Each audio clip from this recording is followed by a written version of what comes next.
balingaka basala sabotage. UDPS viva. Makambo oyo esalamaka na 2015, 2016, 2017 avant l'élection, ezalaka sabotage parce que plan oyo Kabila azalaka nango ya kovanda na pouvoir échouaka. UDPS viva.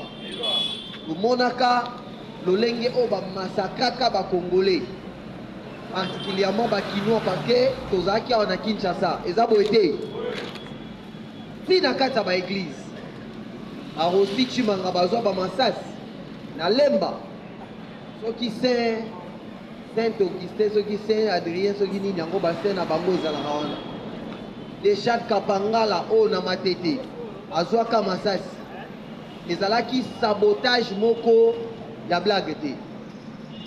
Et lelo toyokaki pe tolandi biso nyonso plan oyo les généraux baza impliqué plan ya déstabilisation oyo balingaki babeta président de la République ou d'état. UDPS viva. Soka toyebi malamu ke planification na bango wana ya coup d'état, il y a des pasteurs bazana kati. UDPS viva. Il y a des pasteurs bazana kati. Ezana bato société civile bazana kati. Monaka yango. À l'époque, il y a fait maréchal Mobutu. Bandeko. Ne pensez pas que bato nyonso ba participer à un dialogue na Sun City. Ils étaient informés. UDPS viva. UDPS viva. Ce qui totali Bandekonanga. Nous parlons Congo. Et parler Congo est sa responsabilité. Pour protéger Congo est sa responsabilité à bas politiciens. Et sa responsabilité à bas Congolais biso banso. Quel est ce pasteur? Les lotos allés à Tozako dénoncer Rwanda. UDPS viva. Tolanda bien, s'il vous plaît. Tozako dénoncer Rwanda. Quel est ce pasteur? Oh, a eu courage. Na église na na chair. Ayebisi ba Congolais. Oh, bah participer à l'église n'est que Tozana Bitumbana Rwanda, vous devez être vigilant, vous devez défendre l'intégrité à Mbokanabino. Qui est ce pasteur? UDPS viva. Papa Raphaël Olobi. Papa Raphaël Olobi, bango na fait pako, babon de la capone écolo, et puis ba dénonce à Kamakamboana. C'est bien. UDPS viva. Likambu ya Congo eza likambu ya pasteur te, eza likambu ya ba politicien kaka te, eza likambu ya ba congolais biso banso. Bandeko, vous pensez que ceux qui lelo bitumba et koti na kata Kinshasa, ba église wana lokola ba ACK ba Philadelphie, ba kokote église?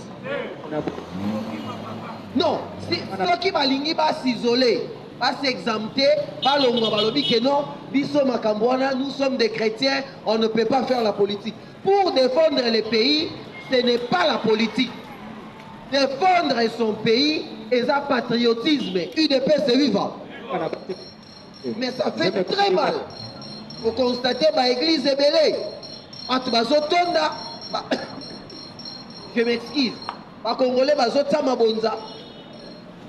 mais aucun pasteur a mobilisé pour sa population au bazana kata ba église wana que nous devons défendre les pays. UDPS viva.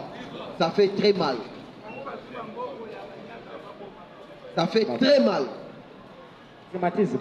Yango tolobi. Bandeko même na ba église. Même na ba église. Tous à la vigilance. Atuana Bazali. Akoko saboté tout le monde qui a Goma. Avant d'entrer, il y a ba M23 ba terroriste na kata ba église. Batu basangani ba bombe déclenché na kata ba église, batu ba kufi. ezaki ba sabotage ba ndeko kosala pona ko terroriser population. UDPS viva. Oyebi ke na moment où tozali déjà okomi vers la fin ya bitumba o tozalaki. On n'a pas encore fini la guerre, mais nous sommes vers la fin. J'ai toujours dit que la calebasse peut se casser devant la porte. UDPS viva. UDPS viva. Mouzé Laurent Désiré Kabila Tosilisi nae 2000 ans. Au fêté nae décembre le 25. Au fêté janvier. Tokomara le 16 boé. Kiningu. UDPS viva. Na moi ya liboso. Alors que Tokomé ko compter. Et tikala ki 4 jours. Pour Bill Clinton a l'ongwa na Maison Blanche. Et tikala 4 jours. Alors, avant Gana Longwa, Yebonga Sanini, allons. Parfois, il y a des gazon. Abandi qu'on compte les premiers, les 2, les 3, les 10, les 11, les 12, les 13, les 14. Alors, ici, les locaux zati. Tu commiras les 16 et l'autre salami. UDPS viva. C'est pourquoi il faut te doubler vigilance, Bande Konanga. Jusqu'à ce que tu aies signé l'accord d'île Nabisona États-Unis. Il faut te doubler vigilance Yamakasi. Tous à la cas de confiance dans les militaires Nabisote, nous avons cette responsabilité. Il y a qu'à défendre un bon capé, à protéger Kolu. UDPS viva. UDPS viva. Deko Kanza Outi Koloba Ao. Pourquoi État-major général si communiqué, Balobi, aucun officier ne peut quitter la République démocratique du Congo. Et ça, signe. UDPS vivant. C'est pour la première fois qu'on a communiqué. Depuis le président Tshisekedi Azui Bokondi, c'est pour la toute première fois. Nous avons communiqué, si officier Babima Mboka. C'est qu'il y a quelque chose. UDPS vivant. Naloba Kayango, Bandeko. Tangu malobeza kobima, avant ebima, et bandaka na makanis. Liloba nyonso o ebima ke bandaka quelque part. C'est que avant ba annoncer loko wana, azwaki ba information. UDPS vivant. Yango ba interdire. Bango nyonso babima libanda. Et biso population civile nous allons pe ba victime. Et ça na maloba moko, je me rappelle Mutumoko alobaka lors d'une guerre. Souvent ceux qui meurent sont moins les seigneurs de guerre que les combattants en jeu et les innocents qu'on prétend libérer. UDPS viva. UDPS viva. Alors, lors d'une guerre, souvent, ceux qui meurent sont moins les seigneurs de guerre que les combattants en jeu et les innocents qu'on prétend libérer. Donc, na Katsa Bitumba, ba Oba Koufaka, et ça moukié, un seigneur de guerre. Par exemple, pour atteindre Nanga, pour atteindre Kabila, au bazaba seigneur de guerre, Lelo, et ça passe que les combattants en jeu, c'est-à-dire au bazali, na 4 terrain, au bazako bunda, par contre, ba coupa rebelle.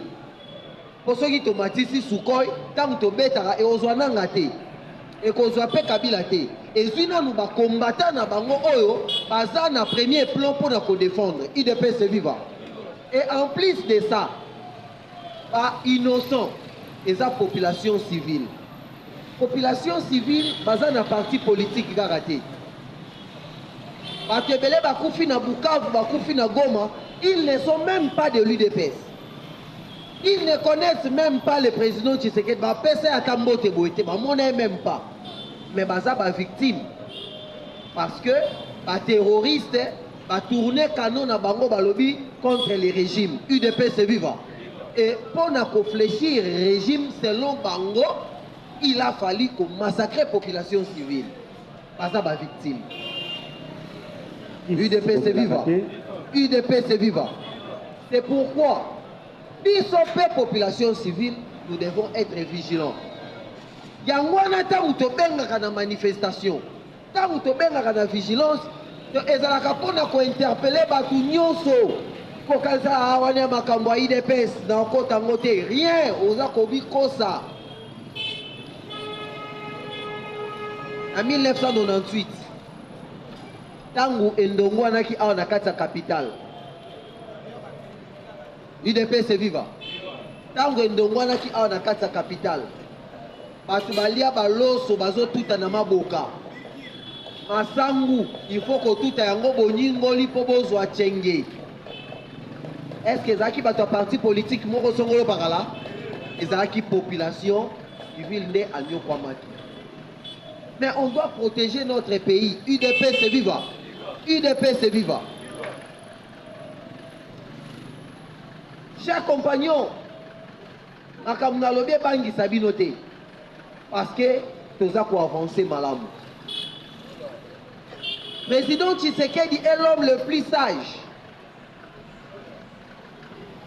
Nenge kaka, président Donald Trump a ebisaki ba président africain, le 5 président africain. A ebisi bango, vous devez respecter cet homme de Tshisekedi. Il est très fort. Bandeko, Tobundi n'a plus de 15 pays. Il y a autant. Plus de 15 pays, il y a autant. Oh, Bazaki na sima ya Rwanda, pour na copier ba minéré na biso. Mais to tenir bango, UDPS viva. Est-ce que vous comprenez la grandeur ya bitumbo to uti nango? Ayebaki ke ba okota tina Kinshasa. Nanga asalaki ba communiquer. Balobi ke tozoya na Kinshasa, UDPS viva. Mais président akena ba stratégie.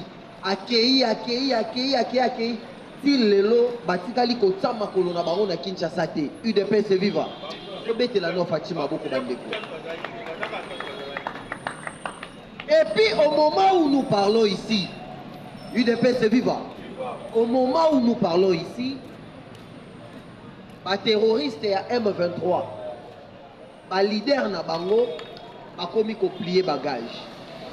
Kaka ta una telemaki wana na uti kolanda information moko babwaki na Twitter. Balobi position ya nanga baebi koto azate. Il se peut que azana Kenya. Kabila tindaki nani basengela ye EAC basengela ye po aluka place moko ya malamu akende kovanda. Bakomi kosenga exil. Ba o balongwaki poto bazaki na Londres na Canada bayaki pona ko renforcer mouvement na bango na Goma ebele bakomi kozonga bakomi ko plier bagage. UDPS viva. Pona nini? Parce que bayebi que na esika o tokomi lelo ndenge tokomi lelo balinga te tokende na cantonnement. Tolobaki 90 jours. Soit 3 mois. Tolobaki likambuya retour ya ba réfugié et salamaki na ministre na biso ya intérieur na Addis Abeba bolandaki yango UDPS viva. Tango Kagame apanzi gouvernement na ye ambassade na ye ambassadeur na ye plutôt takende ko signer na ministre na biso ya intérieur. Ezaki deuxième étape. Troisième étape, des étapes ya cantonnement. Maintenant, bakomi kotala, nanga tali alobi eux. Ngaina kende na cantonnement. Kabila tali eux. Ngana kende na cantonnement, bisi mo tali or. C'est que to kende na cantonnement vraiment. Parce que les États-Unis, c'est pourquoi nazolo ba na ba prière nanga Nzambe abatela Donald Trump. Parce que aza lokola mutu moko aye na mission pour na kotia kimia na Afrique. Andeko, ce n'est pas seulement la RDC. Bolanda ki auti kokutana na général Haftar ya Libye. Parce que na moment oyo Libye depuis baboma Kadhafi, Libye ezala divisé pe. Quand bien même officiellement te. Mais bato nord bako kokota sud te, bato ya sud mpe bakoki kokota na nord te. Akendaki Massad Boulos bakutanaki na général Haftar ya Benghazi. Bakutani alobi le président Donald Trump apesi ngai une mission pour na ko réunifier Libye ezonga moko. UDP c'est vivant. UDP c'est vivant. Donc na omona lokola mutu moko nzamba tindi